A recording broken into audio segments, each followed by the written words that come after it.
How did you get into Formula One? What did you do? I did nothing, because I was very happy where I was at the time at M Sport. And then I got the call, James is just saying here, from a lady which said she was the secretary of Niki Lauda. I had never met Niki Lauda before, and for me it was like, and she said, Mr. Lauda would like to speak with you. I said, sure, Mr. Lauda can call me anytime. He called me a little bit later and introduced himself.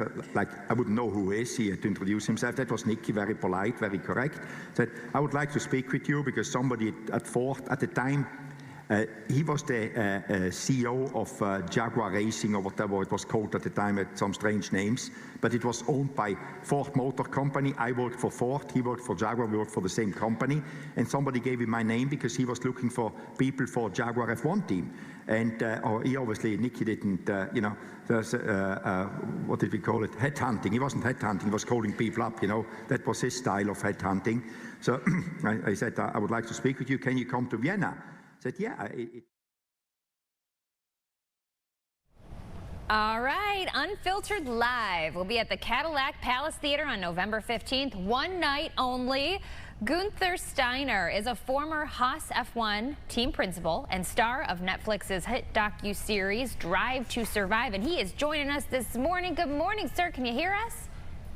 Good morning. Yeah, I can hear you and I can see you. Thanks for having me. Oh, thanks for being here. Guenther, where are you joining us from, sir? Mexico City. All right, Mexico City. That's the hot spot to be, it seems, these days. Listen, I worked in Indianapolis, Indiana before I worked here in Chicago, and there was I don't know if it's still there, there was an F1 race around the Motor Speedway for a year or two there. Is that still the case? No, that is gone. I think the last one was 2006 or 2007. Okay, yeah, it's been a while. It was there a few years, but it's gone now. Now it's in the States, it's in Austin, Miami, and in Las Vegas, there are Formula One races. I remember, Guenther, just seeing the international crowd, okay? Just like people from all over the world. Like, I mean, hundreds of countries were represented in the crowd there. But before we kick off and talk to you about your Netflix series and this upcoming show right here in Chicago, the status of F1. I'm not a big racing guy, but just how big of a sport has it become internationally? It has become a very, very big sport. I think it is the second biggest global sport after soccer, let's call it like this. In the last 5 years, there was an immense growth, and a lot of the growth was in the United States. So it was always a big sport, but never as huge as it has become the last 6 or 7 years. Okay, Mr. Steiner, let's talk about your show. I've heard you've got a great personality. Can you speak to how this came to be? My personality, that I was just born with, So I didn't do anything for that one, I just, it's in my genes, no. But how this came out, that I ended up to be known, was the Netflix series Drive to Survive. I'm in motorsport since 1986, a long time before you guys were born. So, but I always worked there. But this Netflix series Drive to Survive brought out a few personalities, and I was one of them. And it came about, and then I wrote 2 books actually, and they became very popular, the books. And following the books, we decided to do a tour around the world. And up to now, we did about 85 of these shows.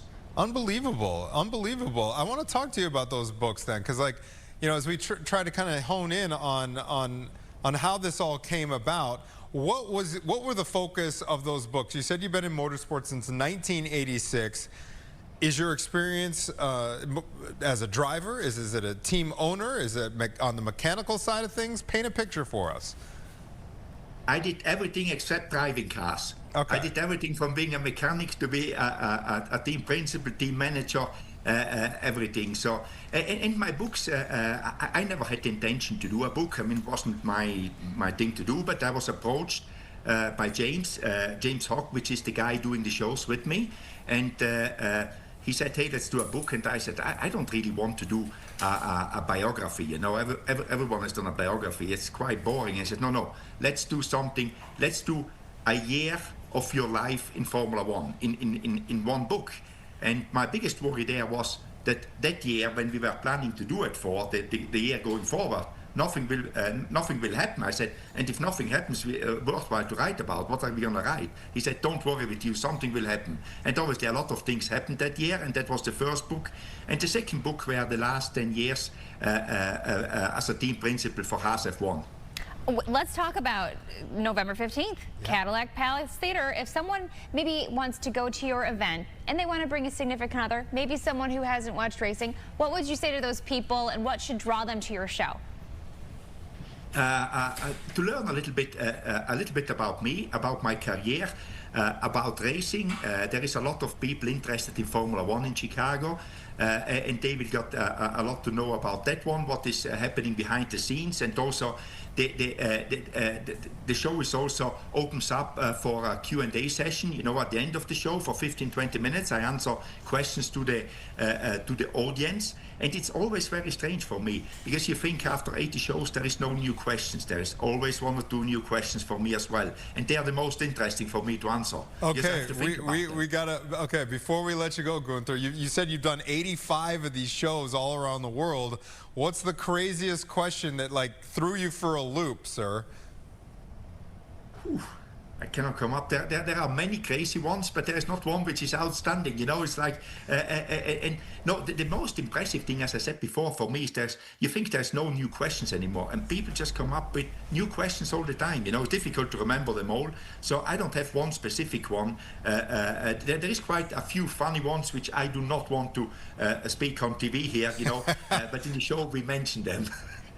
I love that. If we were still on digital, we could go into some of those stories. Well, this is really cool. All right, so November 15th, you can meet Guenther Steiner, 15 or 20 minutes live Q&A from the audience itself. It's happening at the Cadillac Palace Theatre. Again, November 15th. Guenther, so nice to see you. Really appreciate it. Safe travels to you.